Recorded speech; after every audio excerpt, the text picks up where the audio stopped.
Good morning. This is Dash Admin Training.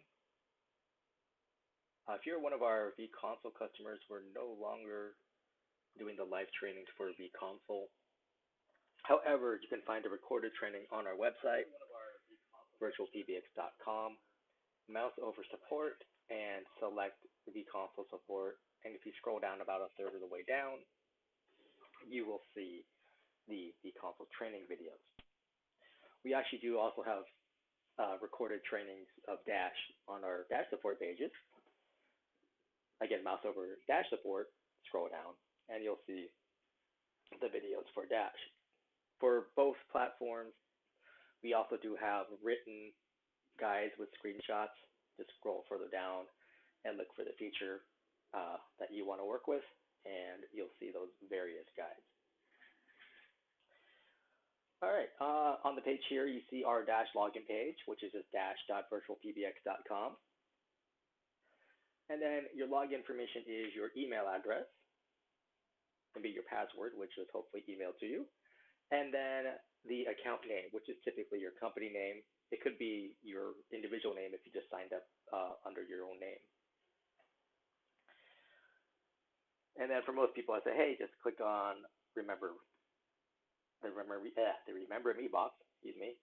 But if you ever forget your password or your email username, just click forgot your info. But we'll go ahead and sign in.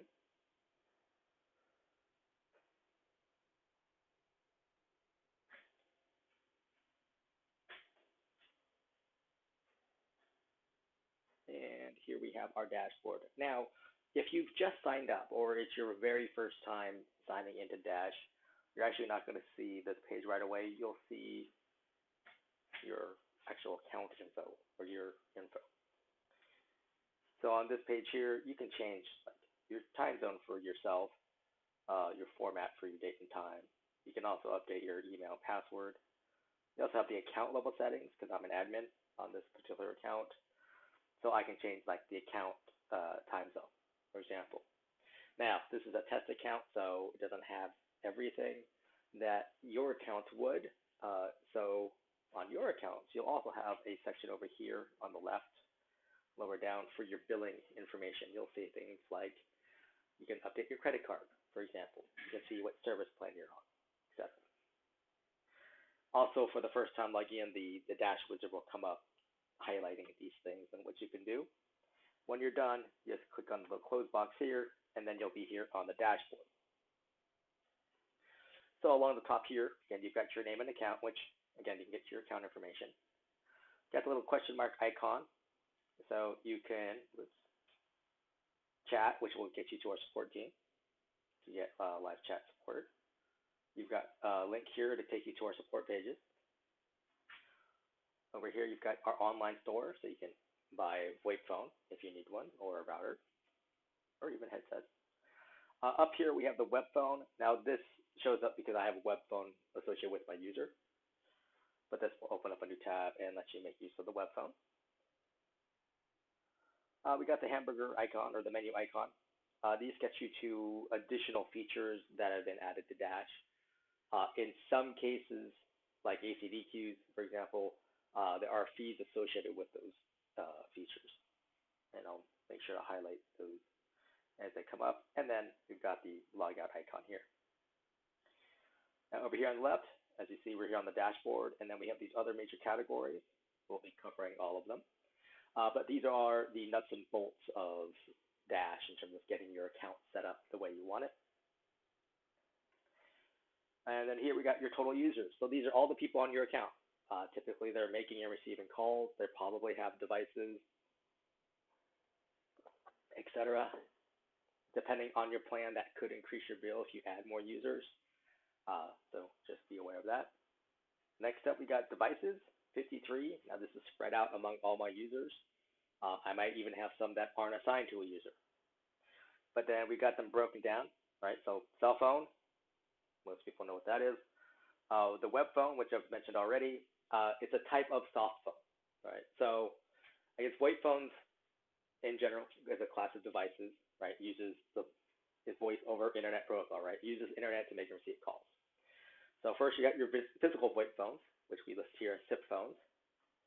You've got soft phones, again, using software, usually on a computer, can be on a tablet, laptop, can be on a cell phone. Again, using your internet connection to make and receive calls. And then the web phone is even a specialized version of the soft phone. A browser is still software, right? So, but web phone allows you to use Firefox or Chrome to make and receive calls. And it does count as a VoIP device.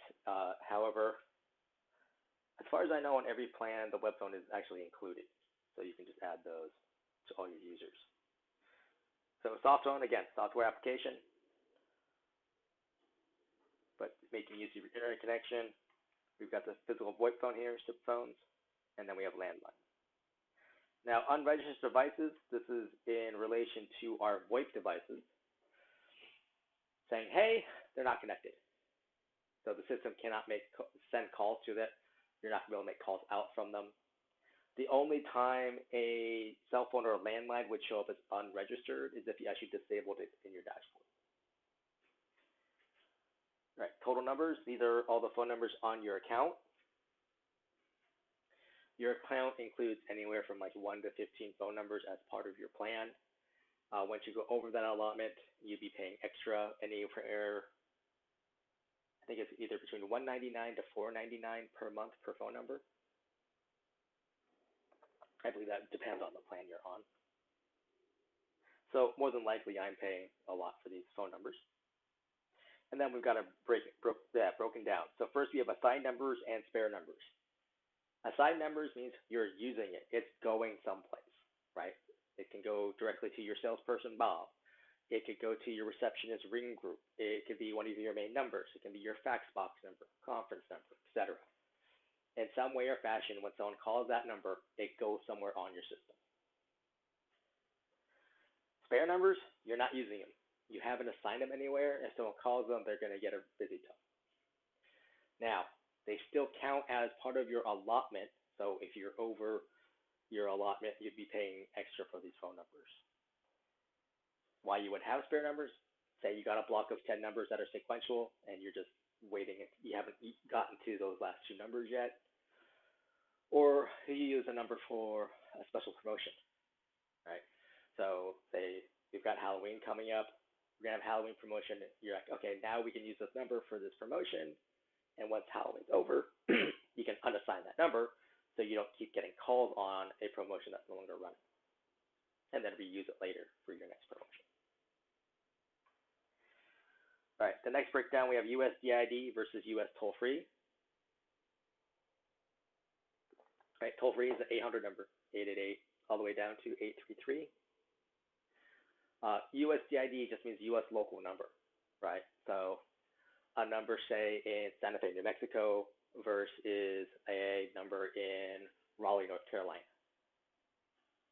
Right, you can have them spread out all over the place. There would also be a notion here or a notation for international numbers. If you do want an international number, you're going to want to email our porting team, porting@virtualpbx.com, and they'll need to know the city and country that you want a number from, and they'll find out what's available. And if there's additional requirements, they will let you know. Like Germany, for example, requires proof of presence within that city. Usually like a utility bill is enough for that. But it's going to vary from country to country. All right, conference bridges. Basically, this tells you that you have enabled conferencing on 6 of your users. So these 6 people, they can host a conference. Obviously, you can have more if you want. Over here on the right, we've got your main numbers. So these are your default numbers that customers call into, right? These numbers will all route the same way and all behave the same way. So like if you have it go to your virtual receptionist, they'll all play the same main greeting, for example. Conference number, this is the number anyone would call in to access the conference. So whether they're a moderator or a participant, that's the initial number they call, and then they look for the conference room. You can have multiple conference numbers. I just only have one listed here. The fax box number, this enables faxing on the system in general. It also is for inbound faxing, right? So basically, this is what the number people dial on their fax machine to send you a fax.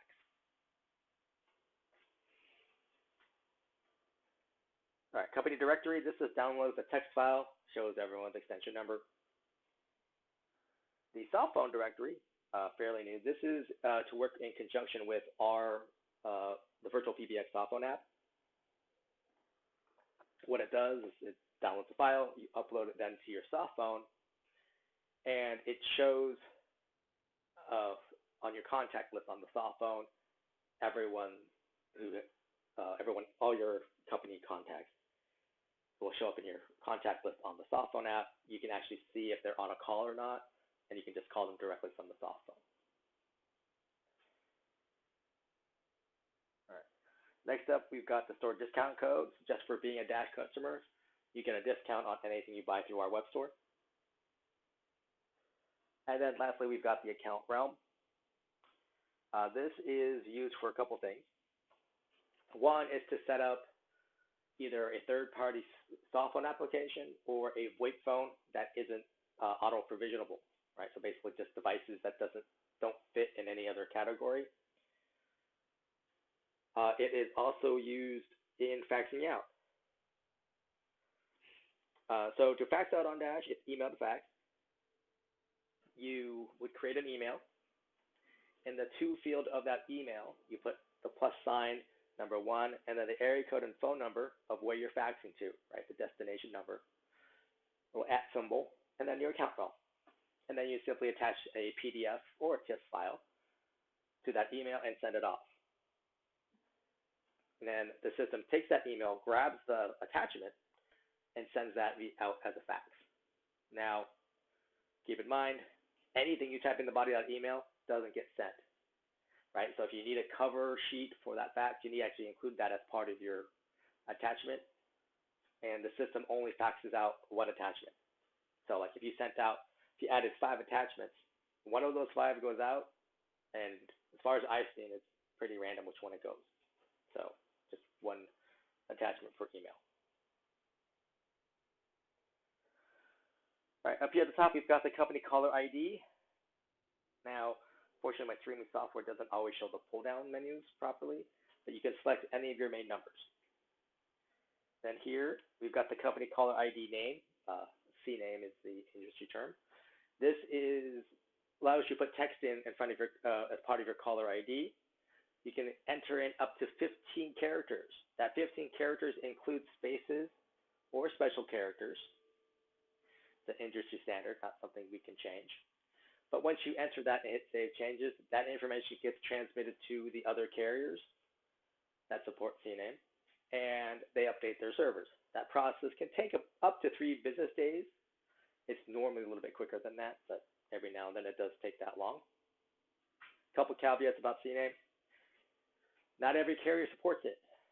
So when you make an outbound call, if your call happens to route through a carrier that doesn't support CNAME, your CNAME information will not show up.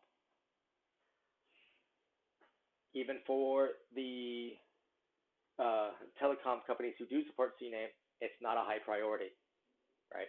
First priority, connect the call, right? And then caller ID. And then lagging well behind in third place is CNAME. So if they're having heavier than expected call volume, that's the first thing they drop, because they want the call to go through first and foremost. Right. Then down below here, we've got the company emergency information, or the E911. Basically, you just want to put your address here. And this would be the default address for if anyone picks up their VoIP phone and dials 911, that's the information that's transmitted to the emergency services. Now, each of your phone numbers can have their own E911, and you can also set it up by the VoIP devices, because you might have people in remote locations. But any changes you make here, go ahead and click on Save Changes.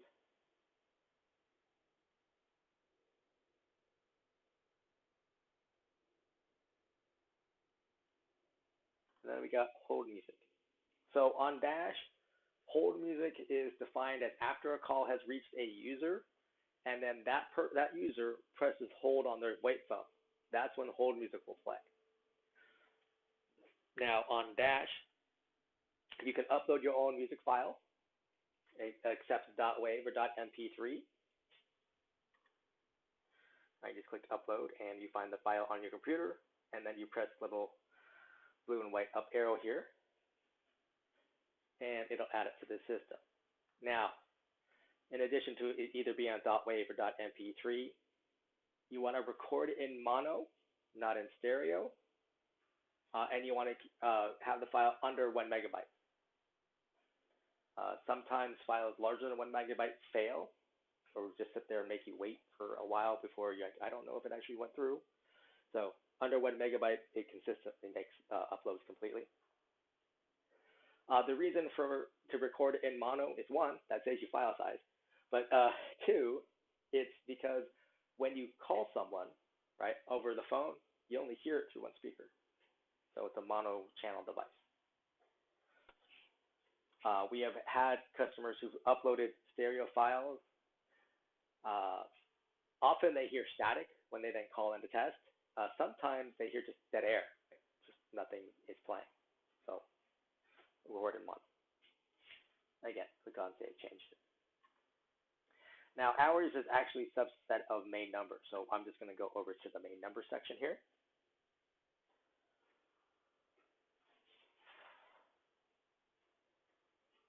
And here we go. Now, if you want to stop using one of these numbers as the main number, that's pretty easy to do. You just click the big red on the sign, and then it removes it as a main number. Now, the number is still on your account. It just got moved into your spare number section, but it's not going to be active at this point. Basically, someone calls it, they're not going to get through to anyone. Now, you can always add from your spare numbers, right? So I can add this number back in, for example, or I can add one of these others. Or for instance, like, oh, we need another toll-free number. I can go to buy, I can select toll-free, and I can select the toll-free prefix. Wow, I'm having trouble talking. You click on search, and you find the number you want. If you scroll down, the list will keep propagating more numbers until it runs out of list. But then you would click on add on any number or numbers that you want. You can buy multiple at once. Right, so it says, hey, I added one number. There's a number. I can delete it here saying, oh, no, I don't want that one after all. Or I can buy the number.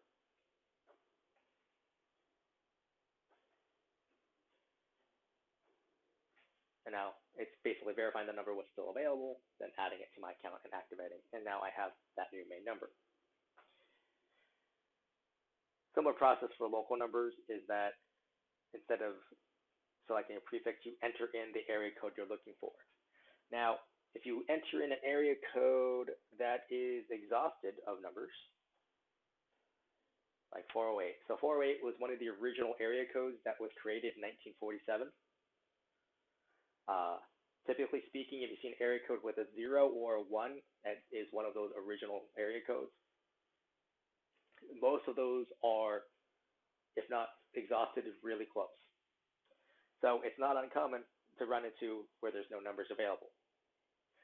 So at that point, yes, you could contact our porting team, and they could see about back ordering a 408 number in this case, and see if we can get one for you. However, we don't know when we'll get one, or even if we'll get one, and you don't get any kind of selection. You just get the first one that comes available. Now, for most of these areas that have exhausted area codes, they have what's called an overlay area code. So for 408,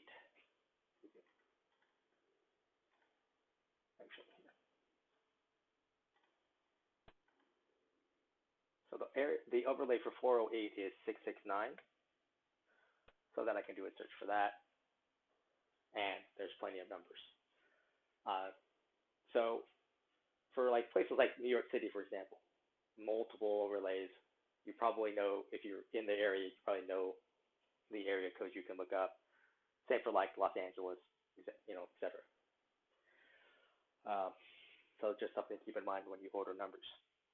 Now, any place you can add a number, you can do this process of either adding from your spare numbers or buying new numbers, and it'll add it directly to that place, right? So if you're adding it to a user, a ring group, etc., it'll add it right away. Over here, you have a little gear icon next to your numbers, so you can set up the caller ID for each number, the E911, and the prepend. Prepend is a VoIP phone feature. You can add caller ID information in front of the phone number. It will show up on your VoIP phones, so you and your staff will know, oh, this is a call from the new toll-free number, or from my Vegas number, or whatever. Just give you a heads up about what the call might be about. Messaging is coming soon, but it's essentially be rolling out text messaging capabilities on your main numbers. All right, office hours strategy. You've got two options here. You've got 24-hour open office, and you've got custom office hours. If you do custom office hours each day of the week, you're open, you put a check mark in front of it, and then you select your office hours or your open hours in 24-hour military time. Just select it from the drop-downs. And then you also have the option down here at the bottom is if you're closed for lunch, then you can enter in your lunch hours, and the system will automatically put you in lunch mode when that time rolls around. And now we get to the big important one, incoming call handling. So you have a couple options here. First thing to notice is up here at the top. I'm on the open hours tab. Now I left this in 24-hour open office, so that means the only other tab I have is holidays because I'm closed for holidays. Did I skip holidays? I think I skipped holidays. Let's go back to office holidays. Sorry. All right. So if you're closed for holidays, put a check mark. And then over here to the right, you click on Add Holiday. You have the option for single day, date range, and advanced. Right? Single day, it's like this one over here we have for President's Day. Right? So it gives a new row. You put a name for the holiday, and then you select the month and the date. Right? Date range, like what we have up here for Christmas, for December 23rd to the 26th. Again, give it a name, give it the start date and the end date. The caveat for date range is you do not want to do a date range that includes New Year's Eve and New Year's Day, because you notice there's no year indicator here. Right? So the system basically puts you in closed mode all year if you do that. So you would want to do like a single day for New Year's Eve, a single day for New Year's Day, or a date range that ends on New Year's Eve and a date range that starts on New Year's Day. That's two separate entries. And then advanced is like this retreat here where I'm just saying, hey, the first Friday in July, we're closed, we're on holiday, right? Like the annual company picnic.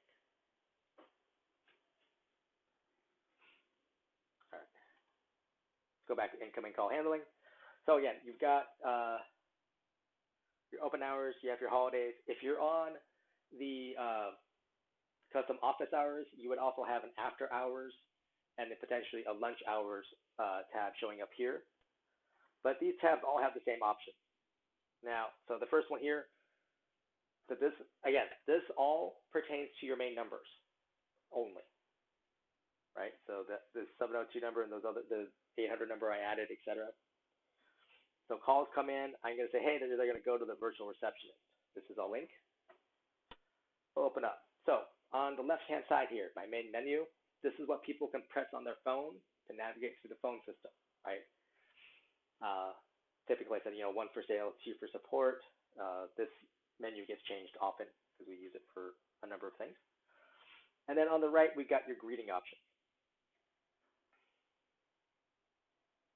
And so let's go back, around the main menu here. You can add a route, basically saying, hey, 0 through 9, as well as a default route.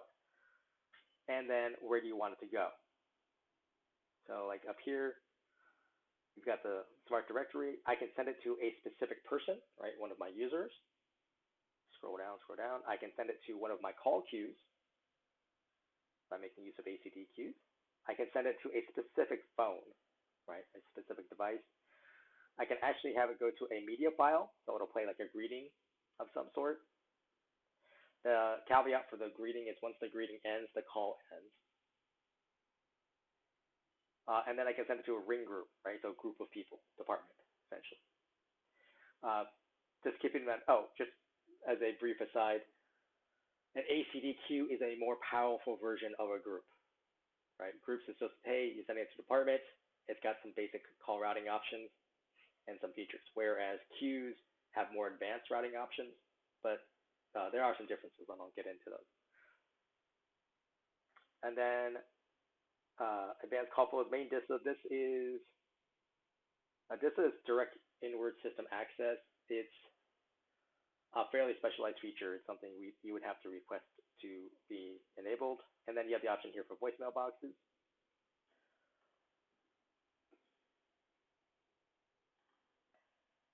So let's go back up to, down to.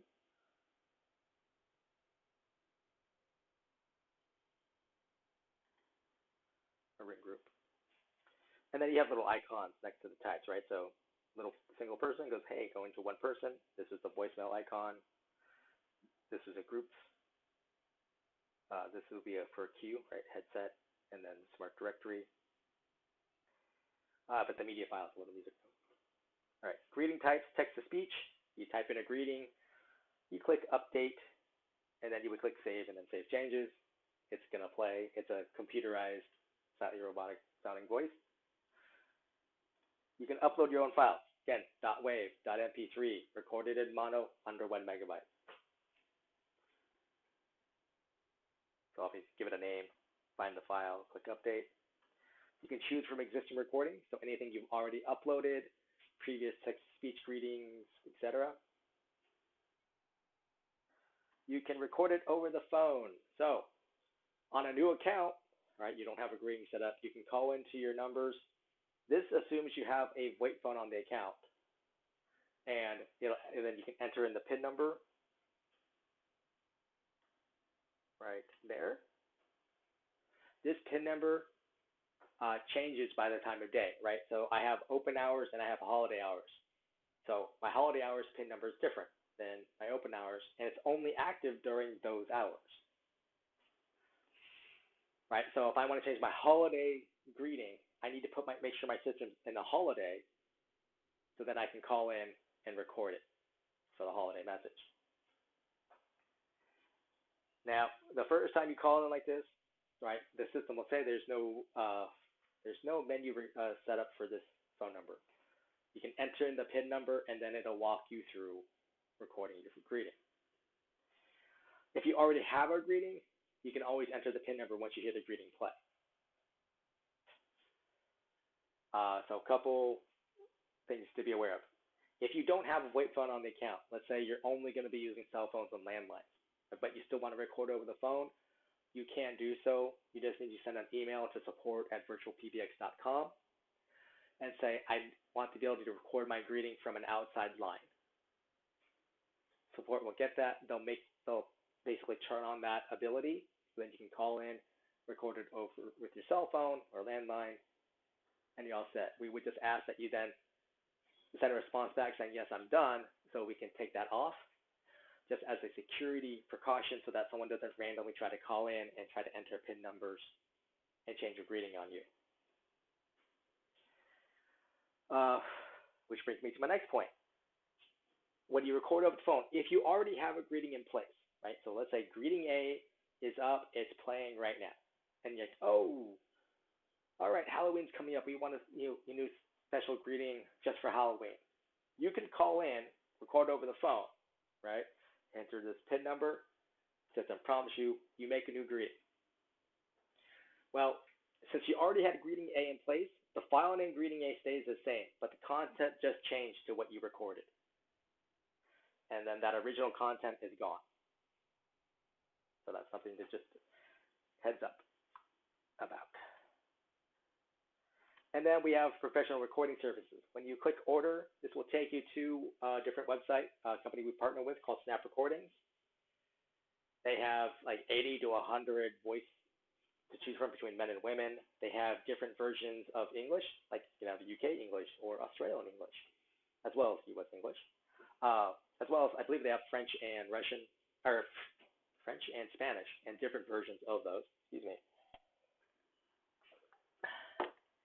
They do their own pricing and their own billing. They have their own packages, so you can do like multiple greetings. You can have hold treatment, which is basically music, and then they have a script play, and music, etc. They send the files to you via email, and then you just upload your own file.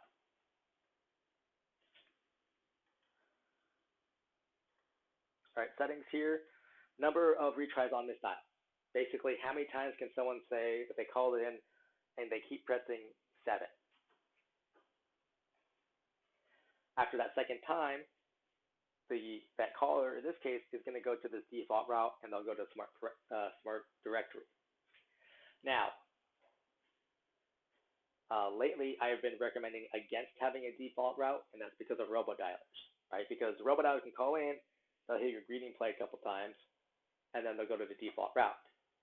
That's taking up your minutes, especially if, say, on a toll-free number. So if I get rid of the default route, right after that second attempt, or non-attempt, the system says we did not hear a valid entry. Goodbye, and ends the call. So your robodialers can't get any further, so minimizes their impact. Your actual customers are going to press a menu option or an extension to get to somebody. Now, any changes you make on the virtual receptionist, so either on the main menu or on the greetings, you click Save here, but you also want to click Save Changes here. All right. Next option, call comes here. I'm offering it to Bob Smith. If Bob's not able to pick up, then the call goes to that same virtual receptionist we just were talking about, right? Because we're on the open hours. So what this option really is you're giving a person or people a chance to answer the call first. If they're not able to, then it goes to virtual receptionist. So for instance, if you had a group of your operator group, ring group, you could set that to a ring group here. So your operator team can, basically their phones will ring. Wow, I have a lot of greetings on this.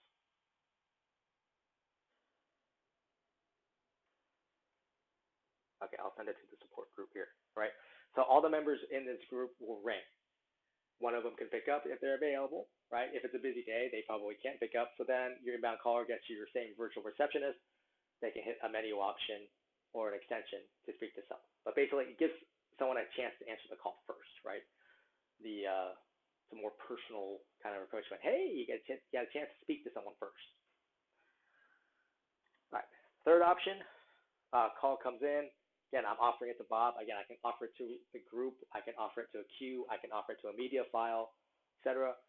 But whoever isn't able to pick up, then I'm sending it to a voicemail box.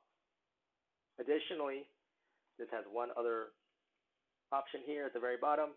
You can just say, hey, go straight to voicemail, right? So say for that week between Christmas and New Year's Eve, we're just going to be closed. Everyone to stay home. You can just say, hey, boom, go to voicemail. And you can choose which voicemail box, so you can have the greeting saying, hey, we're closed for the holidays. Please leave a message. We'll get back to you our next business day. All right, now this other option here, this is for main DISA. Again, this account has DISA activated. So what DISA is, it allows a cell phone or landline user to call in to one of your main numbers, either enter an extension number if it's on one of your other options here, or in this case, would go right to it, enter in a PIN number, and then they can make an outbound call to someone else, right?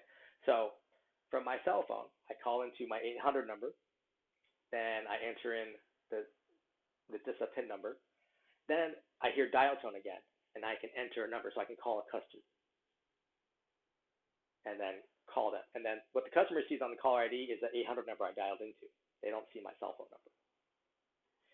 Now, this has to be turned on. This is something you would have to request currently, just because it's there's potential for fraud here, right? If someone figures out your PIN number, they can be making outbound calls left and right, and you may not realize it for quite some time. And then probably when your bill comes, which would be pretty upsetting. So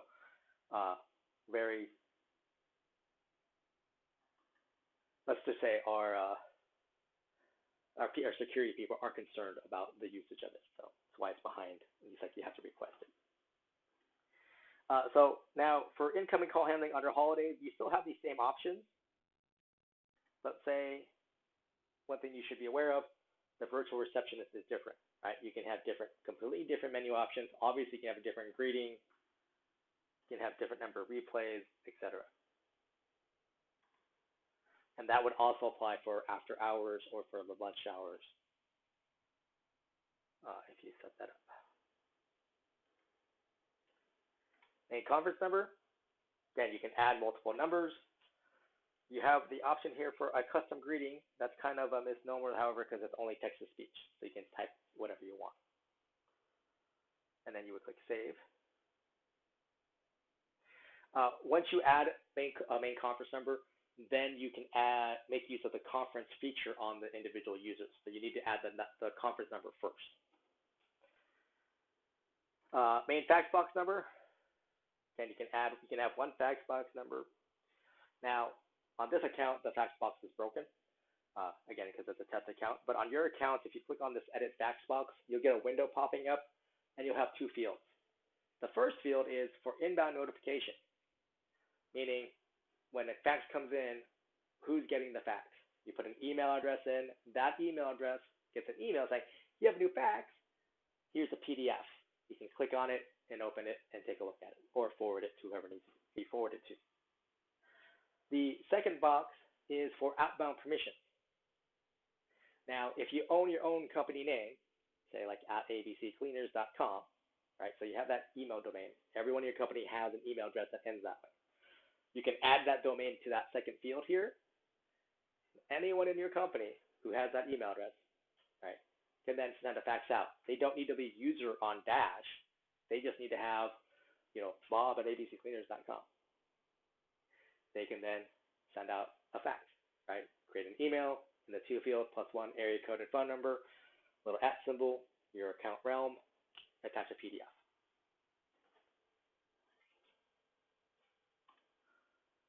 And then the direct system access.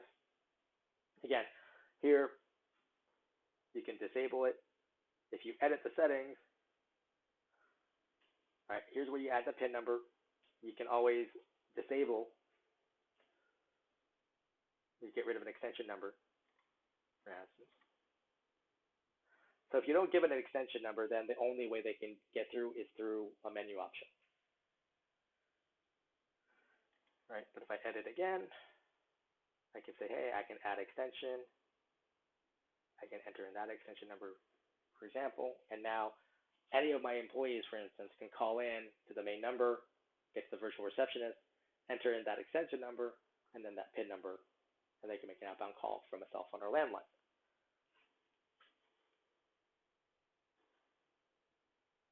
All right, let's go to numbers. So numbers shows your numbers on your account and what you're doing with them. Now, these first four up here were failed porting attempts. But then beyond that, you see, oh, I'm going to users, groups, etc. You have the little gear icons here. So this is, again, for any number, you can set up the caller ID, E911, etc. Spare numbers, again, numbers you're not using currently. Now, if you want to get rid of these numbers, say, for instance, because you want to reduce your bill, what you would do is you would click on the little box in front of it. Now you got the little option to delete, show it up. So that you're sure, delete the number. It says the number was deleted, and now it's off my account. I just saved myself a little money. All right, now you can always buy numbers here. All right, local or toll free. It's going to add them to the spare number list, at which point then you can assign them as you need to, excuse me. Port a number. I just alluded to a failed porting account. So porting is moving a phone number from one carrier to another. So in this instance, it'll be moving to VirtualPBX, right? Say from Verizon to VirtualPBX. So you can begin this process, port request, and you're basically going to be following the steps along. Main things is we need a completed letter of agency, LOA. In this process, there's an option to download a blank one. You can also download a blank one off of our support pages, right? So dash support, it's going to be on the right towards the bottom. So you can type it out or, handwrite it, either way. It's going to ask you for company information. So like say with VirtualPBX, you're ABC Cleaners, but with Verizon, you're XYZ Cleaners. So on the LOA, you would put XYZ Cleaners because that's what Verizon has on file for you. Same with the address, whatever Verizon has, whatever the other carrier has on file for you. It also asks for a signature, right? The person authorized to sign for it, or the owner of these phone numbers. It does need to be a signature. It can be a digital signature, right? Or you can, sign it by hand. It cannot be typed in, right? If you just type in your name, it's going to get rejected. But then you would submit the LOA and then a copy of your bill. And again, on the support process here, it will allow you to upload those documents. And then you submit them to us. Now, if for some reason the submission doesn't go through, or you're not convinced it went through, because sometimes we have trust issues with technology, you can also email porting@virtualpbx.com those two documents, and we'll still process the port. We'll say, oh, okay, we'll get it. Or we'll tell you, oh, we did get your submission. We don't, we'll go ahead and process, we'll still process the port request, but only once. Oh, one caveat I should point out, if you're going to be porting a mobile phone number, right? So Verizon mobile number or T-Mobile, etc. When the port completes, the cell phone that was associated with that phone number will no longer work because there's no number associated with it anymore. So if you want that cell phone to keep working, you'll need to get a new number from your cell providers, right? Because once you move it to VirtualPBX, it's going to be on your Dash account. It's going to be ringing there, not on the phone. All right, let's go to users. All right, shows all your users on your account. The little gray person icon, that's your standard user. Little person with the blue suit, that's your admin. You can have several admins, as you can see. Click on Add User up here at the top. You put in the first and last name, and then their email used to log in. This email address needs to be unique for each user. Right? You can't use support@virtualpbx.com for 5 different people. It would give you an error message saying, hey, it needs to be unique. You then create a password, and then you can enter their main or their default extension number. Now, on this account, I started with extension 1000, and it's telling me that next available extension is 1027. I don't have to use that. I can change this number to be 5410, because let's say I'm creating a new department, and I want these people to have separate extension numbers. All right, and then we got these options here. So one, create a voicemail box for the user. That voicemail box is intrinsically tied to the user, meaning like if you have a VoIP phone added to this user, a little lamp on the VoIP phone will light up if there's a voicemail in that voicemail box, for example. Include in the user directory. You can choose yes, or put a check mark to say yes, or leave it blank to say no. You can always change that later. Send emails to an alternate address. This will supersede any emails that go to the login address, right? So let's say you created, say that support@virtualpbx, and I got 5 people who use that email address. For the login, I can say support1@virtualpbx.com, right? But then down here, I can say send to alternate address, and I can put in a different email address. Say, bodsmith@gmail.com, so that way he gets his own login information and his voicemails get sent there. Speaking of credential login information, you probably do want to check this fourth one, which is send credentials to the user, meaning, hey, when you hit create user, they get an email with their login information, their username and password, so they can log into Dash. And then you click on Create User if you're just adding one person. If you need to add more, just Create User and add another. All right. Now, once the user is created, you can click on their name.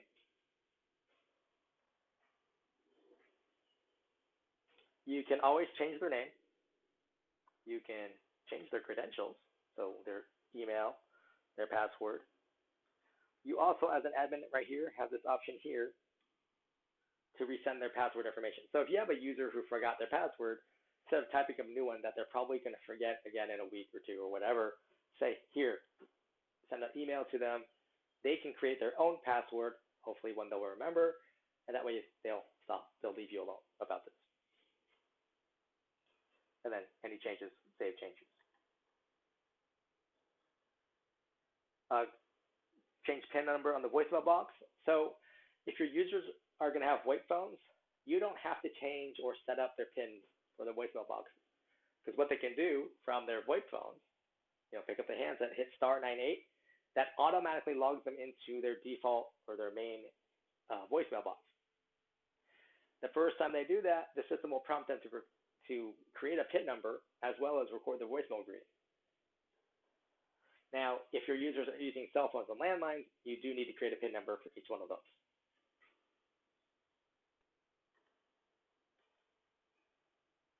All right, you got the option here to send to an alternate address. You can always uncheck it if you want. And then include in the company directory. Again, you can remove them from directory if you want to.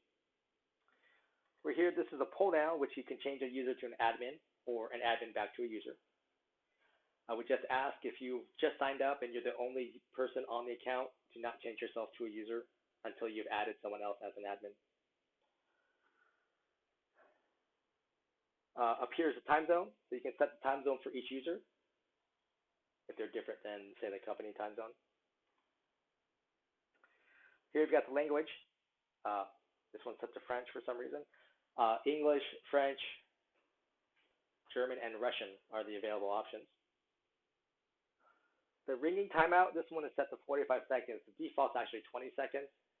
What this means is how much time will the system send a call to this person's devices. So in this case, 45 seconds.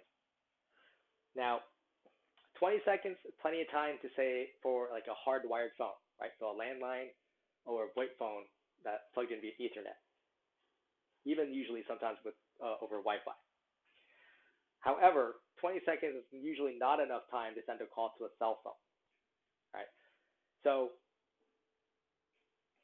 as far as you're concerned, you don't notice a difference when a call comes to your cell phone, right? It just rings, you pick up, you answer. As far as a phone system is concerned, there is a difference because when we send a call to your cell phone provider has to find you first, right? So it's pinging the signal off cell towers. Oh, there you are.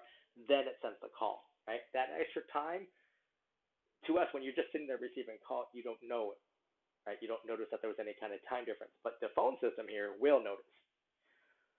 So what happens with like at 20 seconds, most of the time it will be fine. Like you'll hear a couple ring a couple times, you can pick up. But if there's heavy call volume going on, or has happened recently that I remember, like there's a big, huge solar flare which affects telecom communications, especially wireless, you'll end up getting like a missed call notification. Like, my phone number rang, or you might get it rings like half a ring, like, oh, it's ringing, and you just have enough time to realize that your phone's ringing and then it stops. So you want it at least 45 seconds, if not a minute, if you're sending calls to cell phones. Now, one thing to keep in mind is if you have multiple devices, there's a user feature called Follow Me, which we'll get to shortly, but that allows you to do some more adjustments. Main extension, and then the caller ID privacy.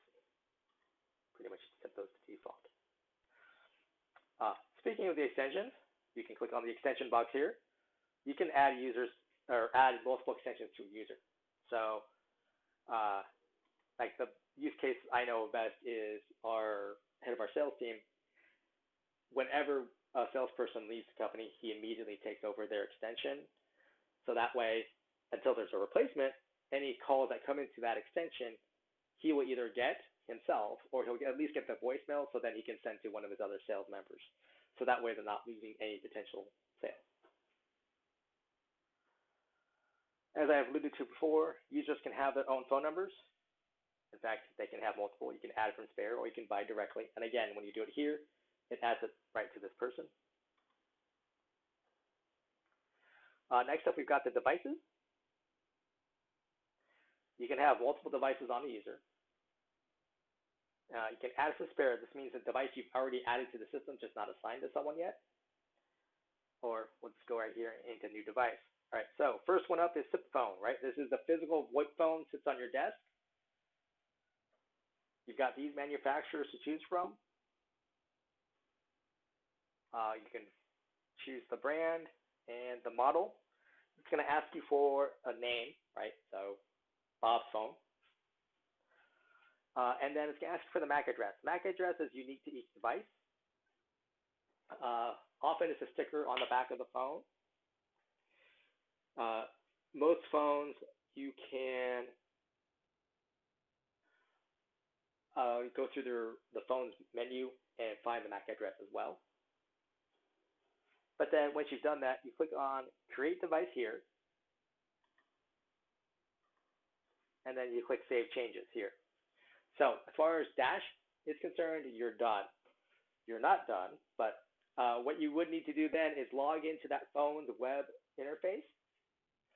You need to enter a URL, which you can find this information on our website under the Dash support pages. Look under Auto Provisioning Phones. There'll be screenshots. It'll tell you where to go and what the URL is that you input. You click Save or Confirm or Update or whatever terminology that phone uses. The phone will then get on the internet, assuming you have it connected to your network, get to that URL and get its config file. Downloads it. Your phone will reboot at least a couple times, typically speaking. But after that, it should come up and be connected. You can then make and receive calls from it.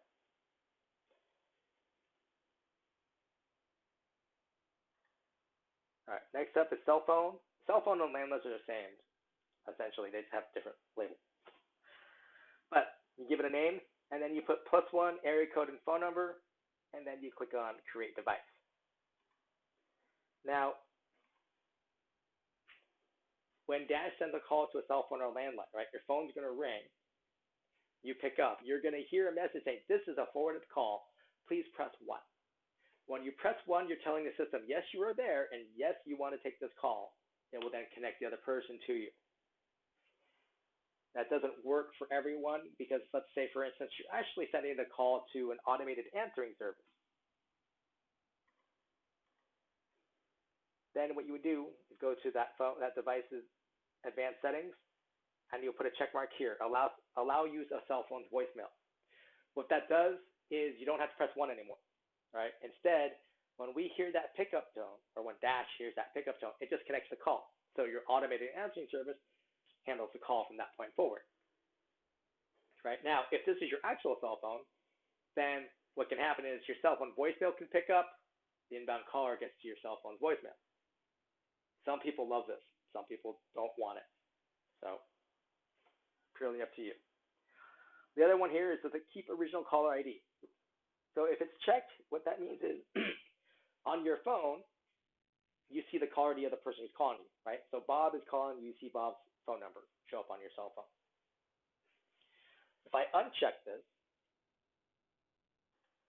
what I see instead is I see the phone number they called into, right? So one of your VirtualPBX phone numbers, like your main number or the number on your user, whatever. But it's one of your Dash phone numbers.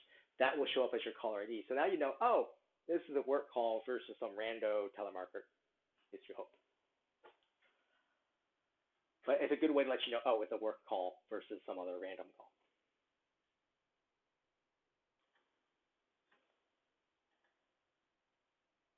All right, soft phone.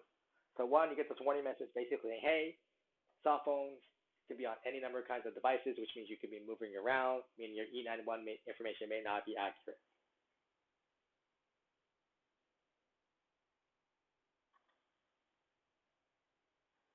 All right. So by default, when you add a soft phone, it's adding it as a third-party device, meaning you're using a soft phone, say from Counterpass. X-Lite used to be their free one. I think they might have changed the name on it recently. I'd have to double check on that. But you're using an application from someone else, right? Or you look to that SIP phone list and you didn't find your manufacturer or you didn't find your specific model. Then this is how you would program those applications or devices. One, you give it a name.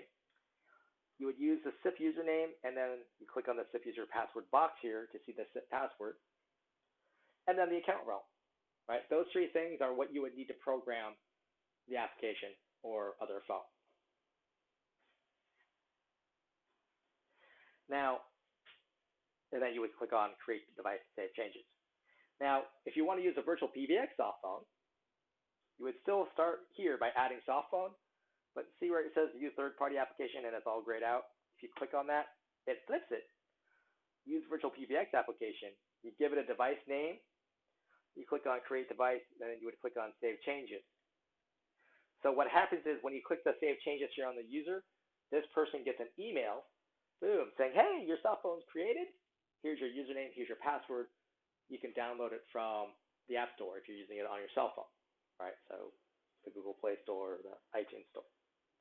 Now, if you want to use the desktop application, the desktop version of the soft phone does require a licensing fee.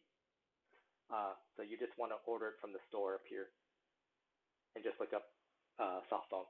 It'll come up. The list price or the list price for the license fee is $39.99. I believe your store discount code would apply to that. So at least you can save some money that way. All right, next up, we've got the web phone. Web phone, again, tap a soft phone. That's why this warning message comes up. You give it a device name. You click Create Device, and then you click Save Changes. Now, on the web phone, you go to webphone.virtualpbx.net, and that has a login that uses the same login as your Dash login, right? So same email address, same password, same account name. And then you can use Chrome and Firefox to make and receive calls. So for the VirtualPBX soft phone and the web phone, you definitely want to add those on the user page here. Any other device, you can add on the devices page, which we'll be getting to shortly. All right, next up, we've got the user features box. So the first one here is caller ID number. Basically, this only applies to any user that has their own phone number, right? So, right, I have a phone number here. As long as there's a phone number here, you can make use of the caller ID number. What this is saying is when this person makes an outbound call, their caller ID is going to be their personal phone number versus the company number.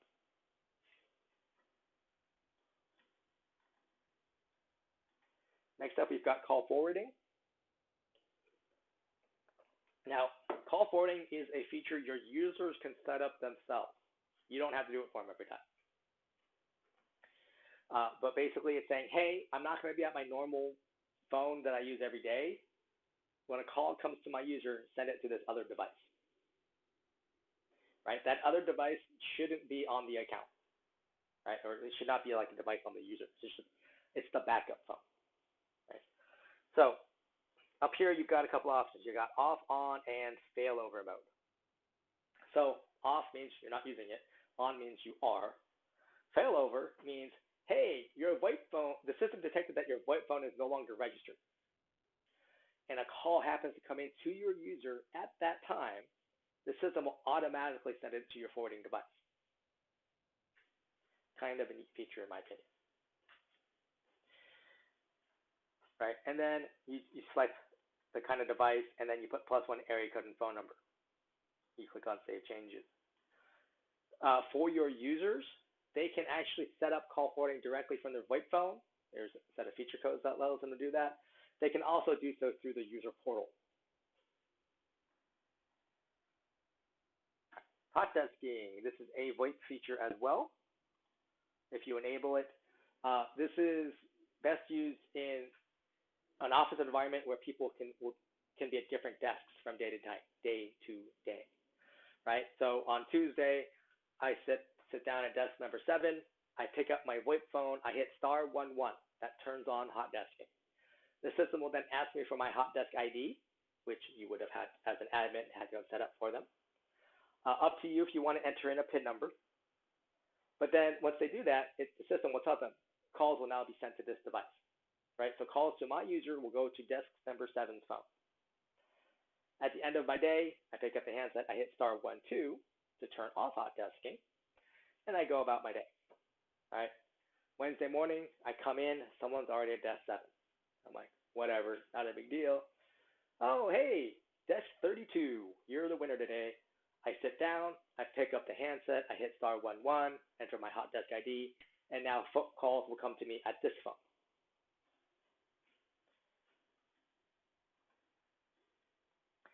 The voicemail box, again, you created it with the user.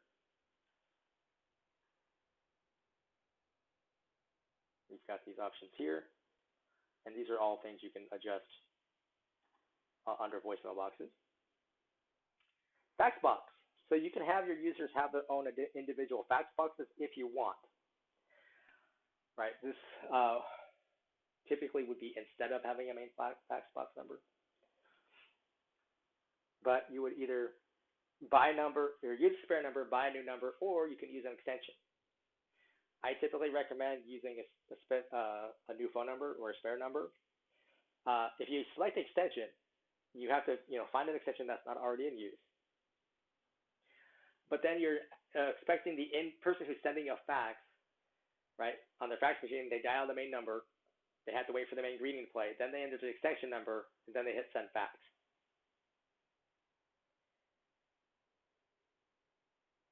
Doesn't sound complicated, but you have to educate anyone who's faxing you about how to do that, which could be frustrating for people. Conference Bridge. So this is one of the 6 users I enabled conferencing on. And by default, it basically makes your conference room number your extension number. And then here you got the personal conference room PIN numbers. That's for your general people or participants to join the conference. Right? If I disable it, that means they cannot host a conference. And again, you have to have a main conference bridge or main conference number added to the account first, then you can enable conferencing on a user. Follow me. I talked about this, or I mentioned this briefly, but this is when you have multiple devices, you can now determine which ones ring, which ones don't, and the order. Let's take a closer look. All right, so up here, top right, which you can probably barely see, this is your total ring time for calls that come in directly to the user. Right, 120 seconds. Now, I'm going to disable this for a minute so I can show you how it looks when you first get in here.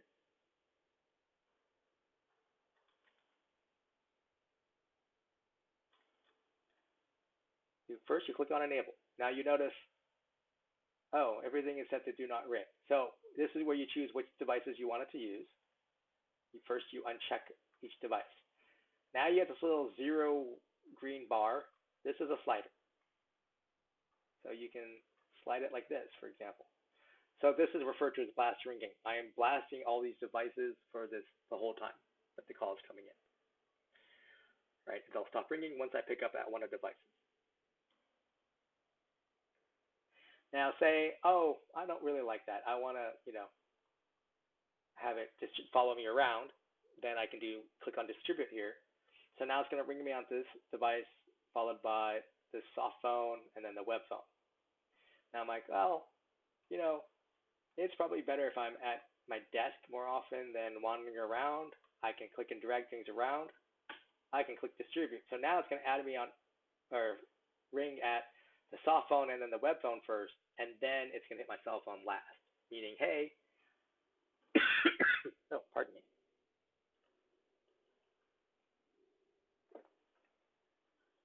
But basically saying, hey, these are the ones I'm probably sitting at my desk at.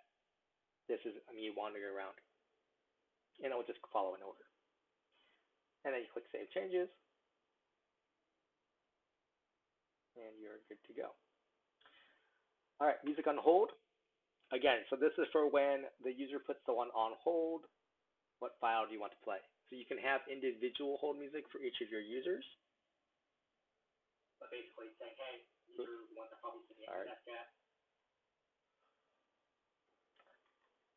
Again, you can upload .wave.mp3 under 1 megabyte recorded in mono. And then we got customized call, call recording. Here, let me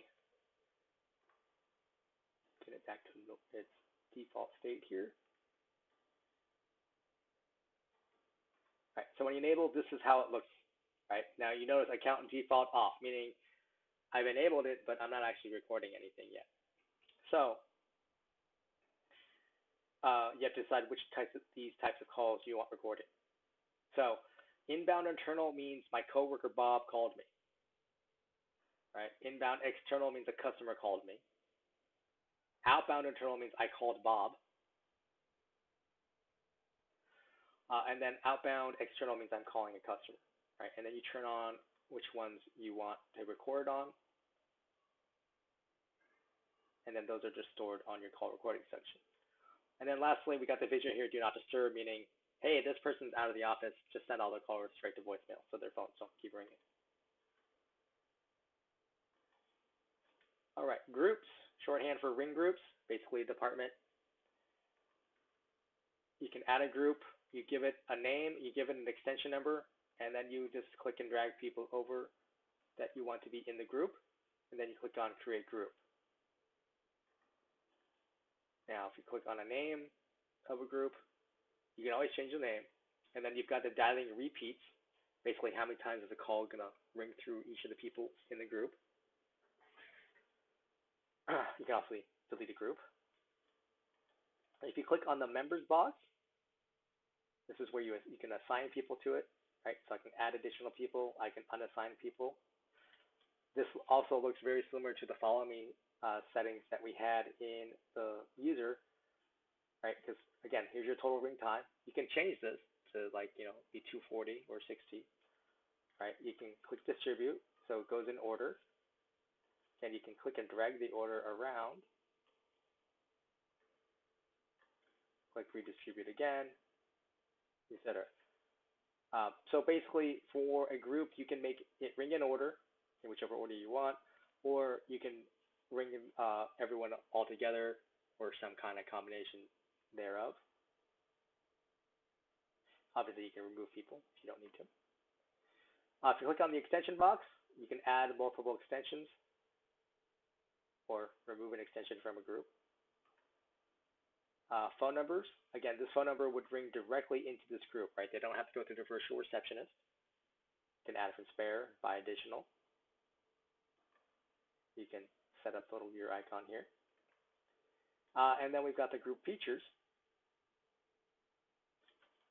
So ring back, little music icon.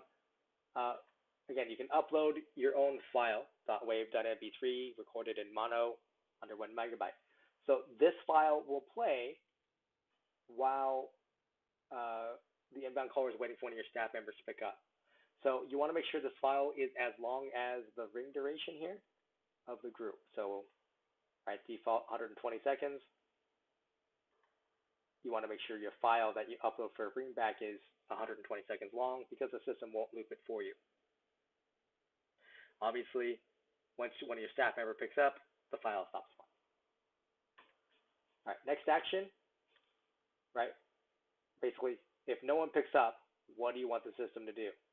In this case, I'm sending it to the main voicemail box, but you can, again, send it to a specific user. You can send it to another group. You can send it to a specific device. You can even send it back to your main menu, right, back to the virtual receptionist, so they can enter another menu option. Allow call forward. Basically, if you enable this, you're allowing your users to make use of call forwarding.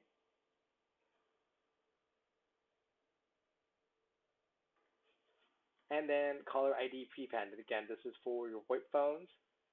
You can add additional text or numbers in front of the caller ID so your staff knows what the call is about. And then you'll click Save Changes. All right, devices. Shows all the devices on the account. Green means they're connected, meaning we can send calls to it. Red means they're unregistered or not connected, meaning we can't send calls to it. Black means it's disabled. So I can do that, for example, and disable a device.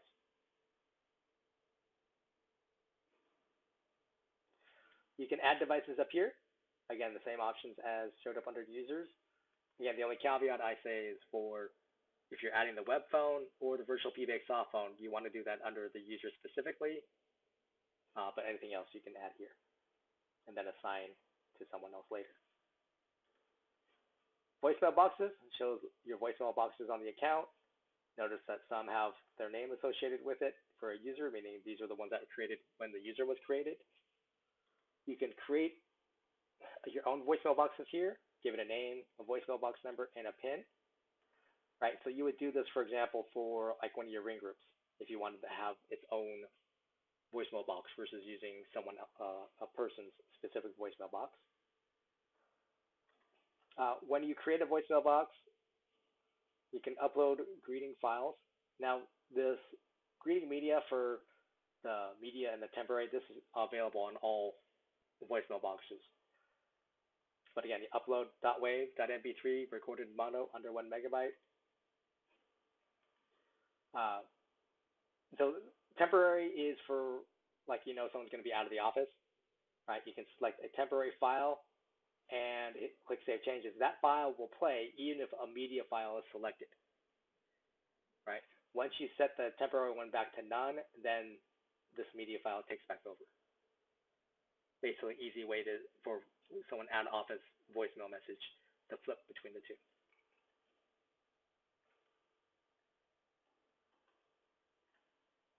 Recipients, you can add additional recipients. So in the case of a voicemail box you manually create, you can add a recipient. You just put their email address, so that way someone knows a voicemail was left here.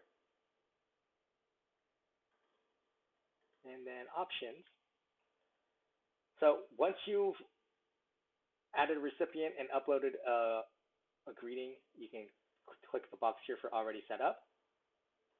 And then you've got these two down here, two of the last three. So delete after notification. So by default, the system will email the recipients, right? Saying, hey, you have a voicemail, and will, especially for users, it defaults to adding an attachment to that email saying, here's the file. So you can just double click on it and listen to it. The reason delete after notification you might want that checked is because the voicemail boxes are restricted to 100 messages.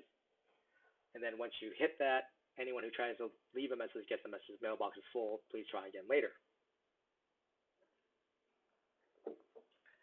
Now, if you and your staff prefer to actually just, check their messages yourself, either by calling in over the phone or using the user portal, you would want to do something like these two things here. Actually, you can just you remove the delete after notification, right? So basically what that means is the email will still go out, and in this case, I'm still attaching the message, but your staff can then call in over the phone or look at the user portal and view the messages that way. If you uncheck attach message to email, basically they're just getting a message saying, hey, you got a voicemail, but then they have to go in and either call in or use a user portal to listen to it and or delete the message. All right, next up, we've got the Greetings Manager. Basically, you see all the main greetings that you've added to the account, as well as the voicemail greetings. You can download a file here, so you can listen to it. Source is either your recording, right, meaning you recorded over the phone. TTS is text-to-speech, and then upload means you uploaded the file. Little wrench icon here. You can change the name or delete the greeting.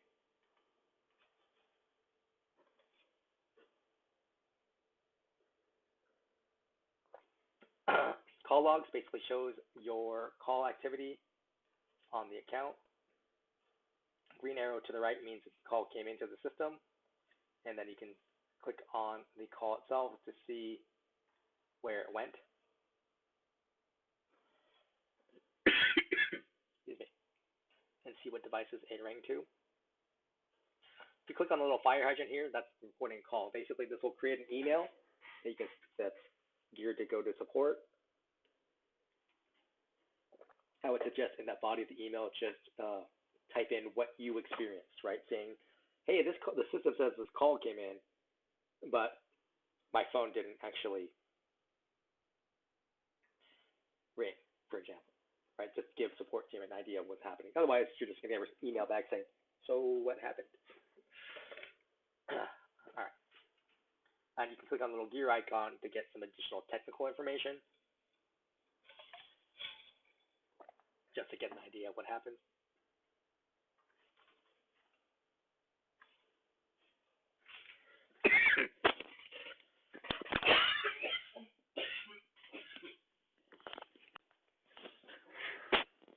Sorry about that.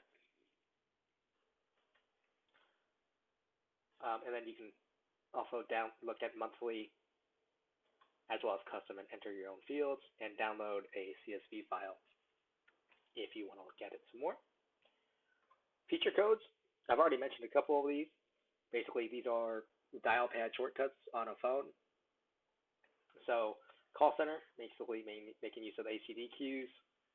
This is how you set up your call forwarding. The hot desking ones I've already mentioned, as well as some miscellaneous ones here at the bottom. These are also on a web page on the support pages, right? So VirtualPBX.com, mouse over -support. There is a section here for feature codes. All right, so right now we're on the dashboard. Next up, we've got ACD queues. ACD stands for automatic call distribution. These are a more powerful or possibly, I guess, just a different way of handling calls in ring groups. Right, gives you just some additional options. Now, this is the standard ACD queues, which I believe start at $15 per month per queue, although I think that depends on your plan. Could be also, it's either $15 or $30 from what I remember. There's also ACD queues Pro, slightly more, or a more powerful version. Those start, I believe, at $99 per month per queue. If you click on Add New Queue, so we'll go ahead and hit the little gear icon on an existing queue. You give it a name, and a queue can have either an extension number or a phone number. Now, this is on top of, like, say, a menu option, right, on the virtual receptionist. Whereas if you're calling a ring group has both an extension and a phone number. So something to keep in mind there.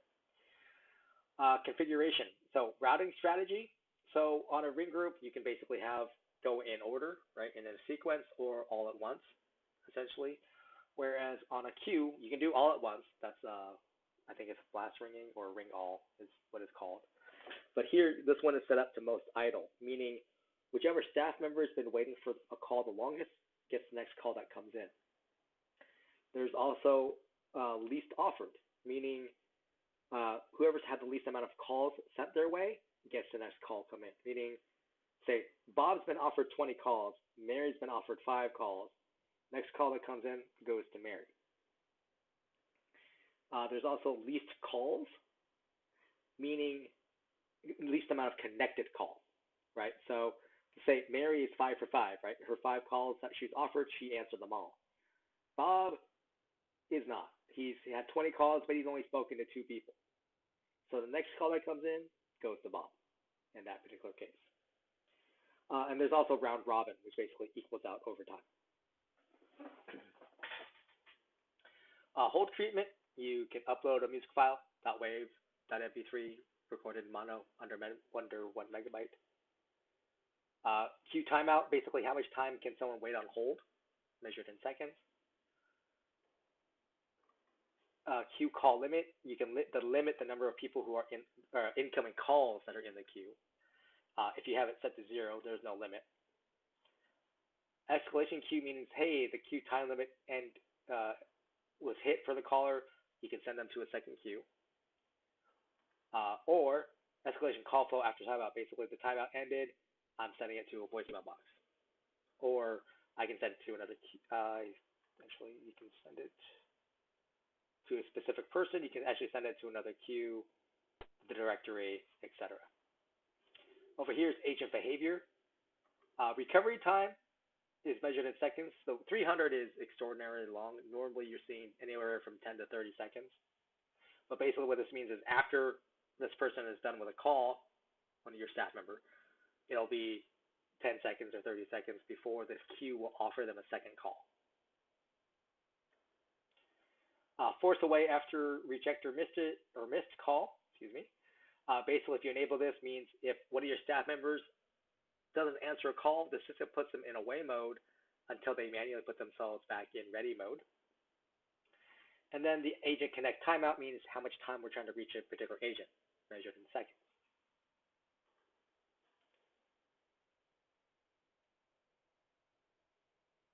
All right. So now if you click on the little members icon here, so the person with the headset. So these are the people who can be in a specific queue. If you click manage members, these are people who are not currently in queues. So I can click on someone and move them over.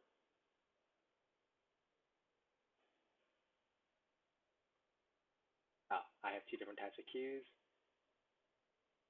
Likewise, I can move someone out if I don't want them to be in a queue anymore, or like their job position changed, so they're not in queues anymore. Now, if you go back to queues, if you click on a queue itself, you can always add people into the queue. Right, so these are for your staff members up here. Right, this is where they log in, begin session. Now you notice, hey, I'm logged into this queue. However, I'm red because I marked away.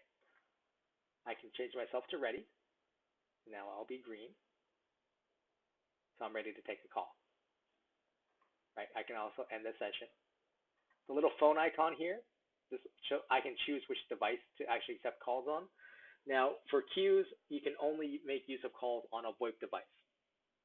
Right, that's the only thing that we can send calls to currently. Whereas in a group, you can make use of cell phone and landlines as well as VoIP phones. Queues, you can only use the VoIP devices.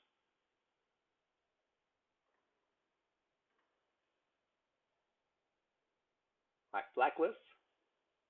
This is basically, you can create a list to block phone numbers from reaching you. So you would click on Edit Blacklist, either add to create a new one, or click on an existing list. Right, give it a name. Block anonymous means if we don't get valid inbound caller ID, we'll block the call. Otherwise, you put +1 area code and phone number for any phone number you want to add. You would click then save. You go back to settings, and then you make sure to click and drag, and it's on the selected side here. And then you would click update. So now when any of these phone numbers try to call into any of my phone numbers, they get a busy zone.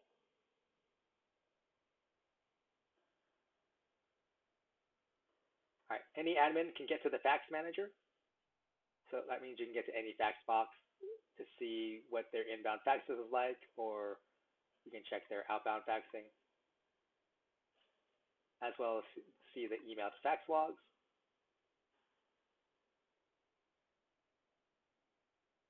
The monitor, I've been told it's not available yet for customers. It's on this test account, so I can show it to you. But basically shows, hey, here's where my status is for my staff. Green meaning they're not on the call. Blue means they're on an inbound call. Red means they've marked away. Yellow means they're on an outbound or external call. And then gold means they're on wrap-up time from a queue. The recording manager just takes you to where your recordings are stored. It just uses your Dash login. Reports is currently in beta. This is a beefed up version of the call logs. It lets you create basically reports where you can get the data you really want.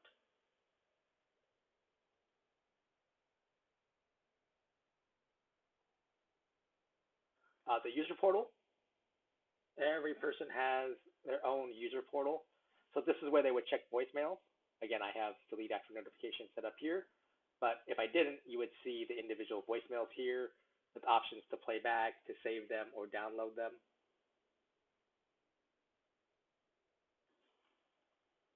Call history, you can see your call history. Faxes, if I had an actual fax box on this user, it would be showing up here. The contact list, this is your Dash contact list. Basically, anything that's on your Dash account, you're not able to add like your personal contact list here, unfortunately. Conference, this is where you would manage your conferences. Right, so you can invite other Dash account users to your conference. You can lock it. You can mute everybody. You can unmute it, and then you can hang up. When you're in an actual conference on like participants, you can mute a specific person as well as unmute them and kick them if necessary. And then you've got settings and devices, which is where a user can set up their own call forwarding or turn it off. And then also see the status of their devices. Voicemails, again, any admin can get to the voicemail manager here and basically get to a specific voicemail box to make sure that no one's full, or if they've been, something's been reported as a full voicemail box, they can then test it or delete the messages, etc. Lastly, there's webhooks, which basically allows you to link Dash to other software. And if you're interested in that, you'd want to contact our sales team. They have additional information as well as provide links to sample software or code, essentially. All right, and that is everything. If you have any questions, feel free to put them in chat. I'll hang out for a minute or so, see if anything comes through. But if not, I thank you for your time today, and I hope you have a wonderful day.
All right, not seeing any questions come through, so I'm going to go ahead and end the stream.